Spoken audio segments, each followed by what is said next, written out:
Pakita natin. Hi! Ayan sila. Wow! Alam mo ba, naloka ko kasi dati nung isa sa mga tambayan namin, yung parang favorite naming chicken. Which is doon tayo nag-reunion ng BN. Yes, oo. Wala na doon. Sabi ko nakakalungkot. Kasi sobrang sarap ng gravy nila dito. Tsaka sobrang sarap ng chicken. Bakit ganito? Ano to kuya? Dalawang branch sila daw, Darla. Breast? Ayaw namin ng breast food. Ay, may branch na kayo, Ten? Pasabog, hindi lang isang branch nila, hindi lang dalawa. Nag-branch out. Kasi dati sa Carla Beer sila sa loob ng phase 2, ngayon, dito na sila. Bak, ipakita natin. Dito na pala sila ngayon. Kaya ayun, 2 pieces chicken with rice, saka may gravy. Ang sarap ng gravy nila. Like, 79 lang. Saka wing. wow! The best. Diba? Sa akin yan, kuya. Alam, paabot nila po sa kanila. Pares ka. Ano sa akin? Kabog. Para sa'yo yung sabaw namin. Ayoko. Ay, may libreng soup. Wow! Ay, Kerry. So, first meal namin to, ha? Tsaka ang mura ng 2 piece, 79 lang. Baulo. First meal of the day. Kabog. At may kape yan pa dun over there. Oh. So, pagkas yung kumain ng kape. nagkape kasi Kuya, like sa akin sa kawing. Wings na lang. Para... So bumabalik kami sa content na binabash niyo. Puro kain. Wait lang, i-front cam natin siya. Tikman na natin yung chicken. So, ayun o. Crispalicious. Pili pa ka ng gravy. wait. Ayun pala. Nakpabot na ako ng gravy na.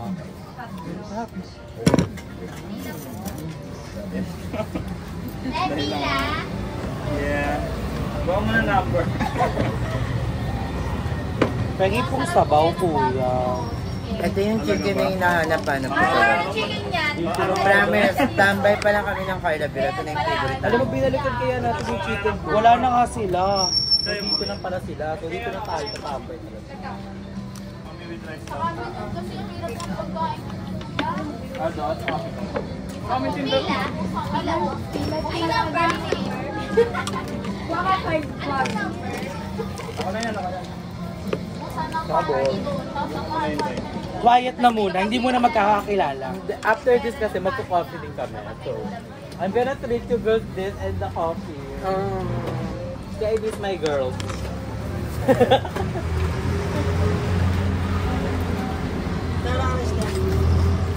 Maganda dito kasi magkakatapatan.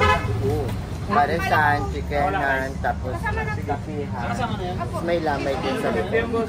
Abo naman ako lamay. Kasi ano po yun. Kainan din pala yun. Depende akong sabaw.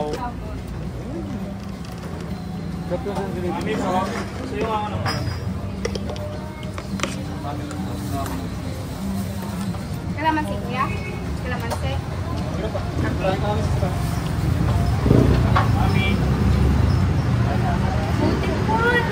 Sabaw sa akin. Sabaw. Nagamon saba ah. Kala ko pares na tinitinda nyo te. Tatlong sabaw. Ganang te. Ayun niya. Okay siya lang.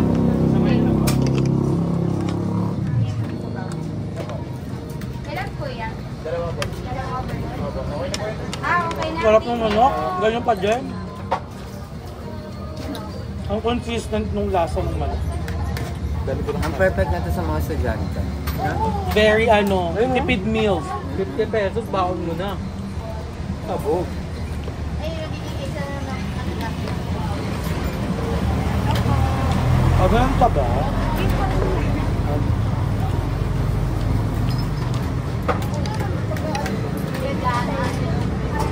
Tapos ang laki ng chicken nila.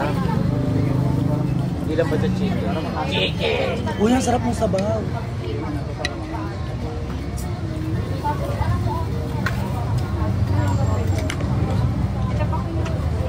Sabaw pa ko?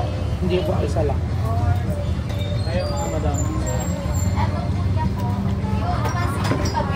May kanin? Yeah. Siyempre pa. Balik ko na po. Hindi na din ako yung akin para na kinain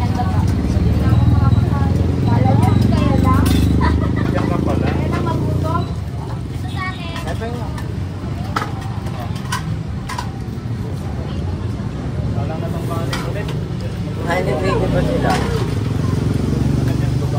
At mainit yung gravy. Sarap. Ganun pa rin siya, hindi siya nagbabago. Pati yung gravy, yun na yun pa rin talaga. Mas nauna siya nagbago pa rin. Ilan?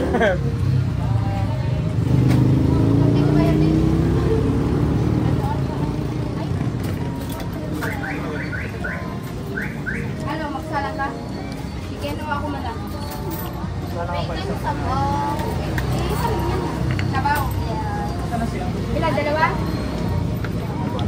Dalawa ba? Ito sa. Ay, hindi. Uy, usan ko yun. Ito. Okay, ano? Latest gabi na. Di ba? Oo. Late na din. Bukas. Diyan pala ka? Hindi, kaya na natin din. Kanina, wala na naman.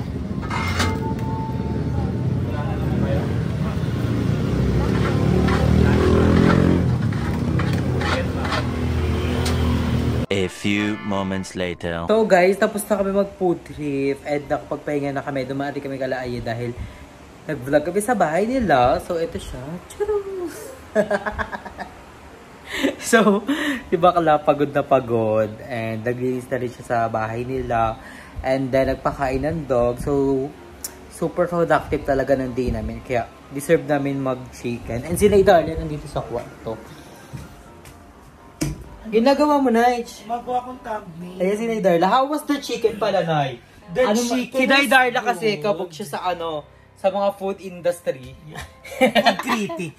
So the chicken is good. The consistency of the taste Diba of the nung chicken una is pa lang, still the yung same. dito pa lang talaga sa phase 2, sa Yun Carla yung lagi kami nagko-coffee at pumapapa kami ng chicken. Coffee Yan tas yun. chicken. Kasama pa namin nun si Emma. And Ella, sa mga si nagtataka Emma. guys, si Emma is nasa bahay po nila and nag-chill-chill and we have Gen Z na po kasi siya. Isa sa Gen Z Isa na girl. po siyang Gen Z girl. And you're gonna rate the chicken. The chicken, I'll give it at least... Go, I'll give it 8. 8 kasi masarap na siya eh. Malutong kahit hindi mainit, kahit hindi maglutong. Pero may kulang sa lasa ng pepper. Pero yung gravy, Oo, ang yung gravy, sarap. yung bongga. Yun talaga yung sabaw pasabog din, nila. pasabog. Oo. Yun talaga yung kabog sa kanila. And productive talaga yung day namin everyday dahil pag pupunta ako dito, kasi kailangan ko umuwi-uwi guys, kasi nga yung dog ko is baby pa, so kailangan ko alagaan. And pagkapunta ko dito, productive talaga kami. Una-una namin gagawin is mag-shoot kami sa bahay nila Aya dahil kailangan niya napakainin mga dog. And next doon is, pero depende, minsan ang una si Darla ang kanyang luto serye. Yes. And basta ang routine namin, kailangan makapag-vlog lahat. Ayun yung dapat productive. Kaya kailangan lahat may matapos ng ngayong araw, ganon. True. And si Madam is nagvo-vlog din. Papakita ko sa inyo si Madam. Nagvo-vlog din si Madam. Ayun si Madam, oh. Luto serye. Abangan nyo sa vlog ni Madam. Madam, hi ka naman! Hi! Ayan. Ano niluto mo, Madam? Manok. Ano yung niluto mo? Tinolang manok? Ginataang manok na may papaya. Oh, ginataang manok na may papaya. So, pasabog. So, gulay-gulay naman. So, mamaya, we're gonna taste this din yung pagkain ni Madam kasi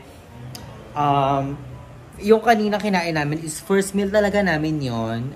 Hapon na, medyo gabi na kami kumain kasi nga more on, kailangan muna namin tapusin yung vlog ng Ibang Bayit bago kami makapagkain kasi kailangan productive ang day talaga kasi you know, marami tayong bayarin in life and we're gonna enjoy the life. So, bye!